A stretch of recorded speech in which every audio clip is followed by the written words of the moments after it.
특별히 지난주에 이어서 계속 나오시는 분들 계신데요. 너무너무 축복합니다. 지난주에 오셨던 분들 중에 한 분이 그런 말씀 하시더라고요.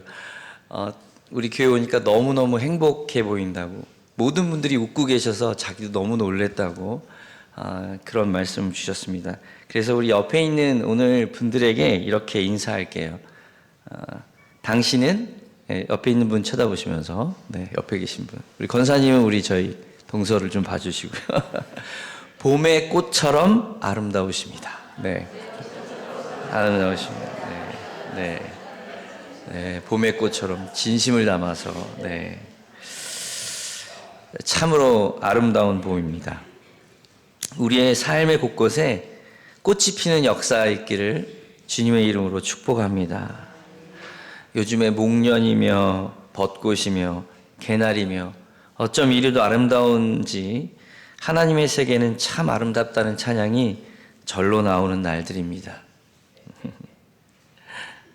꽃처럼 아름다우십니다. 두 분이 가장 아름다운 꽃이 피어 있네요. 여러분의 인생에 꽃이 피는 이 좋은 날에 여러분 삶 가운데도 아름다운 꽃이 피고 푸른 잎이 솟아나고 열매가 맺히는 날들이 되기를 다시 한번 축복합니다. 오늘 설교 제목을 보시고 어떤 분들은 또 하나님의 세계냐며, 특히 저의 옆에 있는 분이 그랬습니다. 그래서 질문과 의문이 있을 수도 있어요. 하지만 분명한 것은 하나님의 세계는 여전히 우리 앞에 실제하고 펼쳐져 있고 반드시 우리가 살아가야 하고 펼쳐야 할 세계라는 점에서 우리가 기억하고 꼭 곱씹어야 할 주제임이 분명합니다.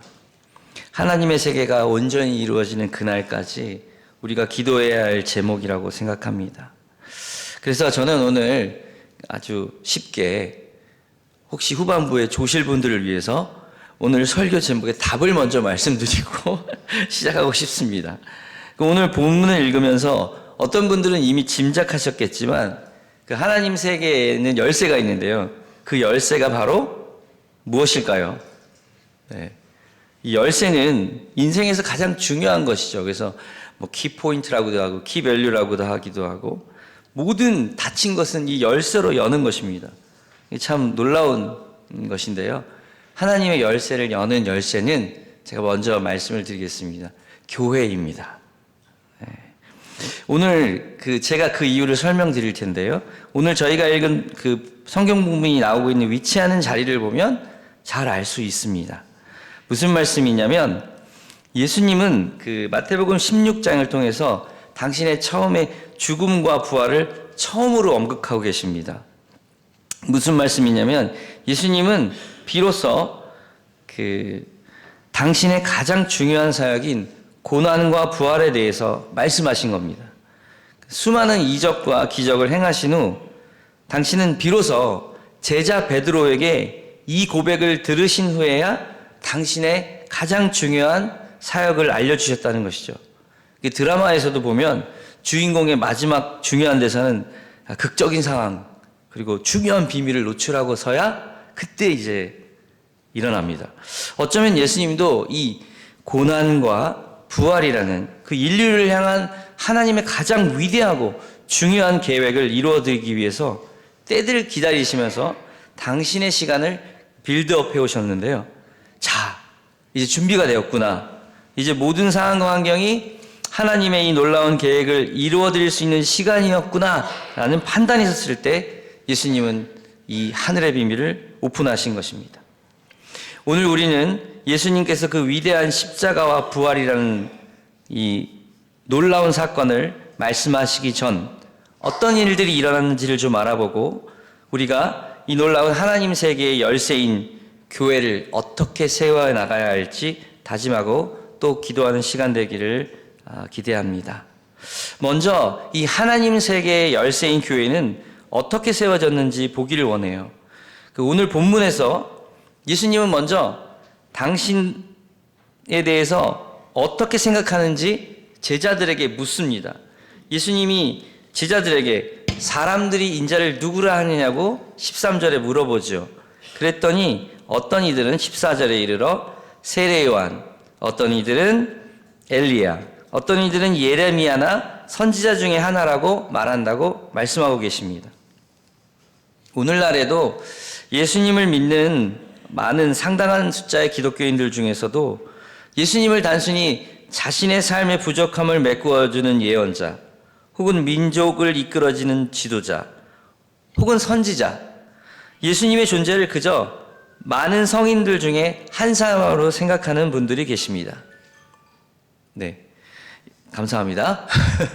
인생에 도움이 되는 격언과 위로를 얻는 것으로 교회가 마치 하나의 습관처럼 여겨지는 경우도 있는 것 같습니다. 게다가 교회를 정기적으로 다니고 나름대로는 신앙이 있다고는 하지만 그저 하나님을 믿는 행위 자체가 기복신앙과 같이 복을 빌어주고 어려움을 이기게 만들어주는 그런 영적인 존재로 믿는 사람들의 모습과 별반 다르지 않는 모습들을 보게 됩니다. 예수님을 믿는 이유가 자신을 현재의 삶에서 구원해 줄 구원자, 혹 미래의 천국으로 인도해 주신 분으로만 생각한다는 것이죠. 그런데 오늘 본문에서 예수님의 제자였던 베드로는 이렇게 고백하고 있습니다. 여러분 아시겠지만 16절에 주는 그리스도시요 살아계신 하나님의 아들이시니이다. 사랑하는 여러분, 베드로의 이 고백이 주님은 우리를 단순히 돕는 분이 아니라고 이야기합니다. 우리의 주인이라는 고백인 것이죠. 우리를 노예나 장난감으로 부린다는 의미의 주인이 아니라 주님은 누구보다 우리의 삶을 다 아시고 지키시고 인도하시는 분이시라는 겁니다. 우리의 한 걸음, 한 호흡도 모두 하나님께서 다 아시고 인도하신다는 의미인 것이죠. 또한 그 주님은 우리의 구원자 되십니다. 단순히 눈에 보이는 문제일 뿐만 아니라 우리의 영원한 풀 수 없는 저주와 같은 죄의 문제와 사망으로부터 자유케 하신 놀라운 구원자가 되셨다는 것입니다. 베드로는 주는 그리스도시요 라는 이 짧은 고백은 이 놀라운 고백을 담은 것이죠. 그리고 이 베드로는 여기서 그치지 않고 선포합니다. 살아계신 하나님의 아들이시니이다. 여러분, 살아계시다, 이 단어만큼 요즘처럼 절감되는 단어가 있을까요? 불과 한 달 전 우리가 보던 나무들은 어떠했죠? 땅들은 어떠했죠? 정말 초라하고 볼품없고 죽은 것만 같은 황폐한 모습이었습니다. 그런데 지금 오늘 우리가 보는 그 날들은 어떻습니까? 그 초라하고 앙상한 가지 위에 놀랍도록 형용하기 어려운 아름답고 풍성한 꽃의 향연이 펼쳐지고 있습니다. 그 이유가 무엇일까요? 살아있기 때문입니다. 죽은 것처럼 보여도 살아있는 나무에서는 그런 놀라운 변화와 생명이 시작되는 것입니다. 여러분, 그냥 하나님이 아니고 살아계신 하나님, 이 단어 하나만으로도 우리는 이 모든 삶에서 승리할 수 있는 이유를 발견할 수 있으리라 믿습니다. 여러분, 우리의 삶의 현장에서 살아계신 하나님이라는 고백이 간증이 많아지는 이 봄이 되시기를 주님의 이름으로 축복합니다. 또한 예수님을 하나님의 아들이라고 베드로는 고백합니다. 예수님은 창조주의 아들이며 살아계신 하나님의 아들입니다. 제가 자녀를 키워보면서 깨닫게 되는 것들이 참 많이 있습니다. 제가 늘 많은 분들에게도 이야기합니다. 그 중에서도 하나님의 마음을 더 깊이 알게 되었다는 것이죠.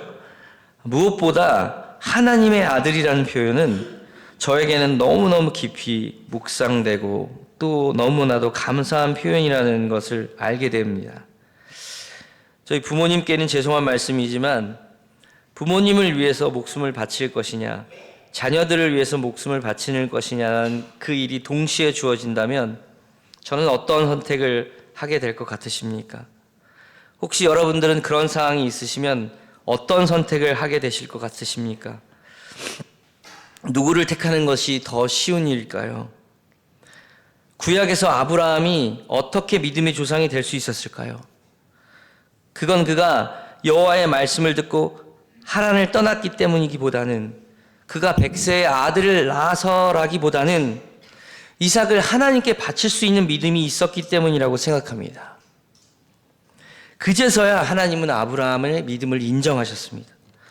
그만큼 아들을 누군가를 위해서 희생한다는 것은 인간으로서는 감히 할 수 없었던 일입니다. 그만큼 고통스럽고 힘들고, 아니 상상하기 어려운 일이라는 것입니다. 그런 우리에게 상상할 수 없는 일은 하나님은 우리를 위해 하나밖에 없는 그 아들 독생자 예수를 보내신 것입니다. 내 자신보다 더 사랑하는 아들 예수님을요. 그래서 더더욱 오늘 베드로의 고백은 놀랍고 신비한 하나님의 사랑과 계획을 보여주는 것입니다. 주는 그리스도시요 살아계신 하나님의 아들이시니이다. 우리 다 같이 한번 이 베드로의 고백을 함께 고백하시겠습니다. 주는 그리스도시요 살아계신 하나님의 아들이시니이다. 아멘. 잘 참고 있습니다. 그런데 이 고백 이후에 예수님의 말씀이 오늘 제가 전하고 싶은 메시지입니다. 예수님은 이 고백을 들으신 후에 훨씬 더 길고 오래도록 강렬한 메시지를 우리에게 전해주십니다. 함께 읽었으면 좋겠습니다. 성경 말씀인데요. 17절에 17절부터 우리 19절까지 우리 함께 우리의 고백을 들으신 우리 예수님께서 우리에게 말씀하시는 것처럼 우리 함께 고백하겠습니다. 17절부터 19절입니다. 예수께서 대답하여 이르시되 바요나 시모나 내가 복이 있도다. 이를 내가 알게 하시니는 혈육이 아니요 하늘에 계신 내 아버지시니라. 또 내가 내게 이르노니 너는 베드로라. 내가 이 반석 위에 내 교회를 세우리니 음부의 권세가 이기지 못하리라. 내가 천국 열쇠를 내게 주리니 내가 땅에서 무엇이든지 매면 하늘에서도 매일 것이요 내가 땅에서 무엇이든지 풀면 하늘에서도 풀리리라 하시고. 아멘. 아멘입니다. 여러분, 우리의 고백 위에 우리 주님은 교회를 세우신다는 것입니다. 사랑하는 성도 여러분, 여러분이 예수님이 우리의 참 좋은 주인이시고 모든 상황에서의 구원자시고 지금도 살아계신 하나님의 아들이심을, 소중한 아들이심을 믿는 순간부터 여러분의 삶은 반석이 되는 것입니다. 그래서 예수님은 게바라 불렀습니다. 이 게바는 반석이란 뜻을 가진 것입니다. 여러분의 인생에 홍수가 나고 창수가 나도 흔들리지 않는 삶의 기초가 되는 것입니다.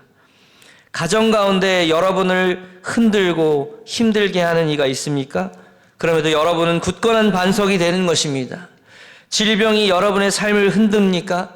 가난이 여러분을 휩쓸어도 여러분은 반석이 되는 것입니다. 여러분은 이 나라의 반석이 되는 것입니다. 대한민국이 아무리 흔들려도 수많은 사람들이 대한민국은 망했다고 해도 여러분들이 흔들리지 않는 한 대한민국의 촛대는 굳건하게 타오를 것입니다. 여러분은 이 교회의 반석이십니다. 여러분이 기도와 사랑으로 이 교회는 든든히 서갈 것이며 예수님의 피값으로 사신 이 교회, 목숨 바쳐 사랑하고 지키신 이 교회는 영원히 하나님의 세계를 이 땅 가운데 펼치게 될 것입니다. 사랑하는 성도 여러분, 여러분은 천국 열쇠를 가진 사람입니다. 여러분이 땅에서 매면 하늘이 매이고 여러분이 땅에서 열면 하늘이 열리는 열쇠를 여러분에게 우리 주님은 주신 것입니다. 베드로의 이 고백이 있기 전, 우리의 이 고백이 있기 전에는 우리에게 천국 열쇠가 없었습니다. 하늘에서 풀어야 풀리고 하늘에서 매면 매이는 인생이었던 것입니다. 그런데 이제부터는 우리가 주는 그리스도요 하나님 살아계신 아들이십니다 고백하는 이 순간부터 우리의 모든 상황은 역전된 것입니다. 이제 우리는 그저 하늘만 보고 사는 그러한 기구한 인생의 팔자가 아닙니다. 우리는 운명과 팔자에 매어 사는 기구한 인생 아닙니다. 우리는 이제 기대하고 소망하고 기도하는 인생이 된 것입니다. 우리가 기도하면 하늘문이 열리고 하나님의 뜻을 이루고자 행하고자 달려나가는 인생이 되는 것입니다. 우리는 그저 사는 내던져진 버림받은 그냥 태어난 인생이 아니라 하나님의 뜻을 이루고 이 땅 가운데 하나님의 세계를 만들어가는 사람들이 되는 것입니다. 하나님의 열쇠를 가진 사람들인 것입니다. 옆에 계신 분들에게 다시 한번 선포하고 축복하겠습니다. 당신은 하나님 세계의 열쇠를 가진 귀한 사람입니다. 우리 옆에 있는 하나님 세계의 열쇠를 가진 귀한 사람입니다. 아멘. 아멘. 제가 요즘 읽고 있는 책이 있습니다. 책을 팔러 나온 건 아닙니다. 좀 제가 맞습니다. 이 책인데요. 이 책의 제목이 The Good Life고요. 좀 부제로 있는데요. 세상에서 가장 긴 행복 탐구 보고서입니다. 하버드 대학에서 만든 책인데요. 이 책은 1938년, 1938년 시작된 하버드 성인 발달 연구라는 프로젝트에서 시작되었습니다.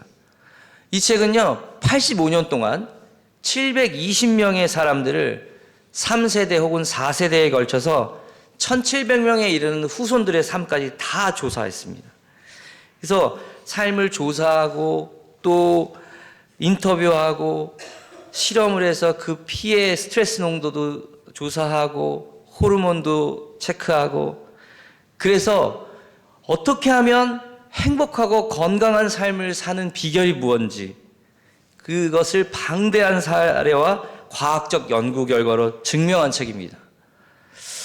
이 책을 저술한 그 두 분은 하버드의 석좌 교수들로요. 심지어 이 연구는 지금 4번째 연구소장이 진행하고 있다고 합니다.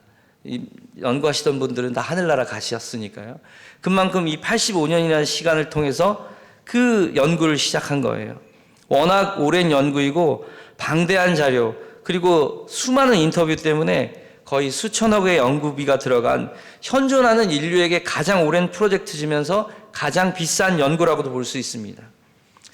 어쩌면 인류가 풀어야 할 그 숙제 중에 하나라고 보겠죠. 무엇이 우리를 행복하게 하느냐 질문은 우리 인류가 풀어야 할 난제이기도 하는 것입니다. 그래서 이 책에서는 그 질문에 대한 답을 조금이라도 찾아볼 수 있었습니다. 결국 이 연구 프로젝트에서 내리는 가장 가까운 답은 행복이라는 것을 추구하는 것보다 무엇이 우리를 좋은 삶으로 만드느냐에 집중해야 한다는 것을 알게 되었다는 것입니다. 즉, 행복이 인간의 궁극적인 목표라기보다는 좋은 삶, good life가 인류가 추구해야 할 삶이라는 것을 우리에게 말해주고 있어요. 그리고 인간의 그 궁극적인 그 good life를 만들어가는데 가장 중요한 것은 그 수많은 여기 팩터들이 나오는데 뭐 재물, 뭐 돈, 또 명예, 권력, 수많은 것들이 있지만 제가 책을 스포일하는 것 같아서 너무 죄송한데 이 책을 안 읽어도 될 만큼 제가 말씀을 드리겠습니다.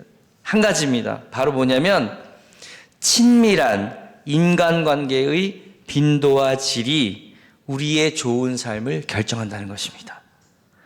수많은 행복에 관한 담론이 있지만 저는 이 책을 읽으면서 저의 삶을 돌아볼 수 있었습니다.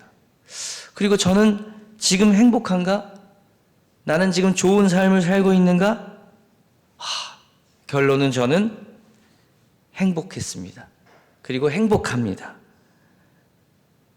우리 가족들은 행복한가? 행복합니다. 뭐 저기 계시지만 행복할 겁니다. 근데 그 이유가 바로 교회 때문이었습니다.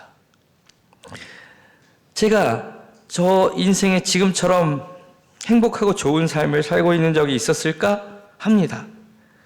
제 삶에 있어 지금처럼 아름답고 감사한 날이 있을까 하는 삶을 살고 있습니다. 어제도 가족들과 함께 저녁을 보내면서 저는 고백할 수밖에 없었습니다. 그런데 이유는 바로 교회 때문입니다. 지난 20일간의 특별 새벽 기도를 완주해서가 아니라, 자랑하는 거 아닙니다. 완주해서가 아니라, 오늘 말씀을 전하는 목사로서가 아니라, 저는 정말 지금이 가장 행복합니다. 저의 집이 재정적으로 풍족하지 않아도 집안에 큰 병이 있는 분이 없어서가 아니라, 아시는 분은 아시겠지만 내년이면 또 지내야 할 거처를 고민해야 하겠지만, 하지만 그럼에도 저의 마음은 너무너무 풍성하고 감사한 마음으로 가득 차 있습니다. 이유는 바로 여러분들 때문입니다. 교회 때문입니다. 지금 이 자리에 계신 여러분들이 있어 저는 너무나도 감사하고 행복한 날을 보내고 있습니다. 저는 세상에서 가장 긴 행복 탐구 보고서를 다 읽지 못했지만 저는 이미 결론을 보았습니다. 바로 여러분들 덕분입니다. 여러분의 모습 속에서 세상을 이기는 믿음을 보았고, 어떤 분들의 모습 속에서 죽음의 고통조차 이겨내는 것을 보았습니다. 결국 기도는 모든 것을 이기는 힘이라는 것을 알게 해주셨습니다. 누군가의 기도 덕분에 제가 이렇게 단에 서서 설교할 수 있었고, 부족한 저를 사랑하신 분들로 인해 제가 이렇게 귀한 시간을 얻을 수 있었음을 압니다. 사랑하는 성도 여러분, 교회는 예수님이 남기신 유일한 선물입니다. 당신이 십자가 위에서 찢기시고 남기신, 우리에게 남겨주신 소중한 유산입니다. 여러분이 우리에게 남기고 가신 하나님 세계의 열쇠입니다. 예수님의 죽음으로 떨고 도망하던 제자들을 하나도 빠짐없이 예수님을 위해 죽음도 불사하는 인생으로 만들어준 것도 교회였습니다. 오순절 다락방에서 숨어 기도하던 120명의 사람들에게 임하였던 성령님도 교회를 통해 역사하셨습니다. 두려움과 나약함으로 고기나 잡고 살자고 갈릴리로 돌아갔던 인생의 위기 앞에서 주님을 3번이나 부인했던 베드로를 다시 바꾸신 예수님의 모습도 삶에 지치고 허무한 삶을 보내고 계시던 베드로에게 따뜻한 불과 구운 고기를 내어주시며 함께 교제하신 교회의 모습이었기 때문입니다. 오늘 일부 예배 설교 때도 저는 참 많은 은혜를 받았습니다. 우리 박영민 전사님의 설교를 들으면서 많은 깨달음이 있었는데요. 제가 좀 리프레시하기 위해서 좀 농담을 하나 하고 싶습니다. 예수님이 원래 베드로를 위해서, 그 제자들을 위해서 떡과 물고기를 준비하셨었어요. 근데 예수님이 베드로가 그 고기를 잡고 나온 다음에 예수님이 이렇게 말씀하십니다. 네가 가진 물고기를 가져와라. 내가 가진 물고기를. 그리고 그거를 해서 제자들을 대접합니다. 그때 알았습니다. 예수님도 바로 잡으신 고기가 맛있다는 것을 아셨군요. 냉동보다는 확실히 신선한 고기가 맛있다는 것을 예수님은 아셨나 봐요. 저는 요즘 교회 가운데 일어나고 있는 순모임을 보면서 초대교회의 모습을 보고 있습니다. 2-3 사람이 모인 곳에 나도 그들 중에 있느니라 말씀하신 그 예수님의 실제가 모임 가운데 있음을 봅니다. 사랑과 선행으로 서로를 격려하고 모이기에 힘씁니다. 한 번 모이면 3-4시간이 화살이 지나듯 지나간다고 합니다. 서로를 위해 진심으로 기도하고 서로의 아픔과 허물을 감싸주며 안아줍니다. 서로 돕기 의지하기를 진심으로 기쁨으로 감당합니다. 저는 지금도 기적의 실제와 하나님의 살아계심을 그 모임들을 통해 보고 있습니다. 기도의 열매와 믿음의 실체를 저는 보고 있습니다. 사랑하는 여러분, 여러분이 부모님을 모시고 살지 않는다면, 자녀들과 함께 살지 않는다면 매주 이렇게 얼굴 볼 수 있는 분들이 계실까요? 교회만큼 매주 만나고 돌아가는데 그 시간이 부족해서 주중에도 만나고 그것도 부족해서 전화와 문자를 하는 것을 보면 참 놀랍습니다. 부모에게도 친구에게도 할 수 없는 이야기들을 나누는 무조건적인 내 편이 있는 교회가 있다는 것이 얼마나 감사한 일인지 모르겠습니다. 저는 이 베드로의 고백을 통해 세워진 이 교회가 어떻게 완성되었는지 말씀드리고 싶습니다. 그것은 바로 예수님의 부활 승천 후 성령님이 오신 후였습니다. 보혜사 성령님이 오신 후에 교회는 살아있는 교회가 되었습니다. 들불처럼 번지는 교회가 되었습니다. 교회는 자라나고 성장했습니다. 2000년이 지난 오늘도 우리가 교회라는 이름으로 모일 수 있는 교회가 된 것입니다. 살아있는 교회가 된 것입니다. 2000년 동안 수많은 박해와 고난 속에서도 다시 살아나는 교회가 된 것입니다. 우리 참사랑교회도 어려움이 있었지만 그 모든 순간을 이기고 이 자리에 있는 것입니다. 이 교회를, 이 열쇠를 잃어버리지 않기 위해 우리는 반드시 성령의 충만함을 누리며 살아가야 합니다.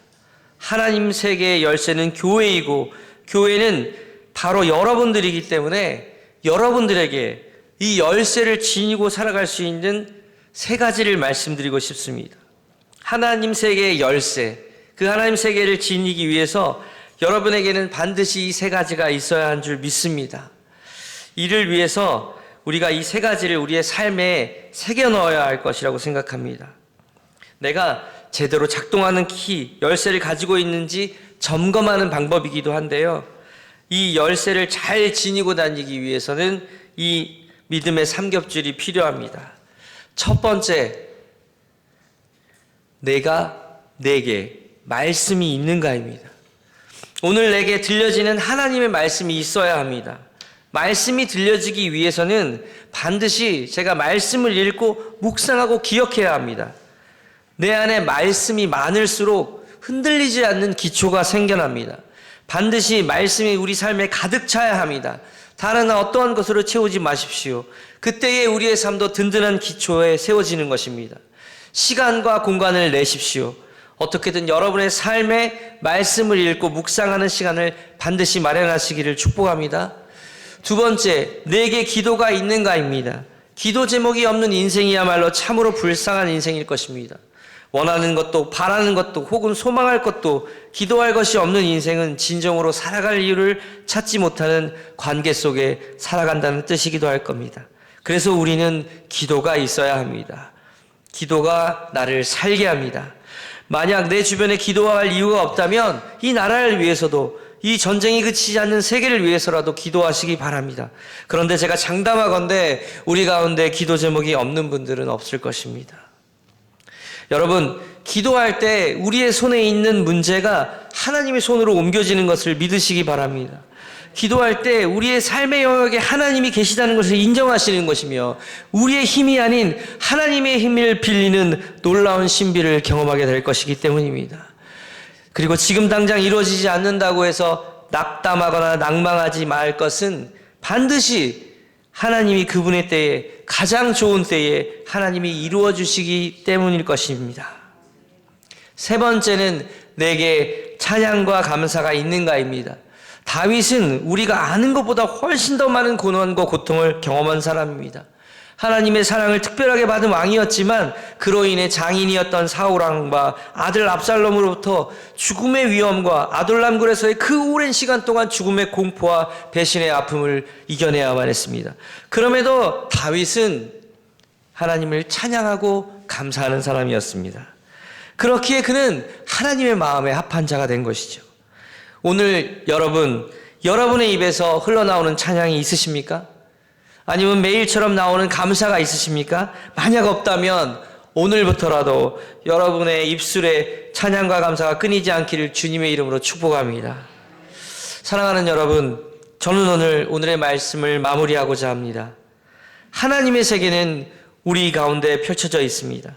이 놀라운 하나님의 세계를 여는 열쇠는 교회입니다. 이 교회는 반석 위에 세워지는데 이 반석은 우리 고백 위에 세워지는 것입니다. 그 고백은 주는 그리스도시요 살아계신 하나님의 아들이라는 것이지요. 사랑하는 여러분, 이 열쇠를 매일처럼 지니기 위해 우리 머리에는 구원의 말씀으로 가득 채우며 우리의 입술은 끊이지 않는 믿음의 기도로 채워지며 우리의 가슴은 넘치는 찬양과 감사로 채워지기를 이 새로운 봄을 맞이한 우리 참사랑의 모든 성도들에게 있기를 주님의 이름으로 축복합니다. 이러한 고백을 닮은 베드로의 고백을 닮은 찬양을 여러분들과 좀 함께 하고 싶은데요.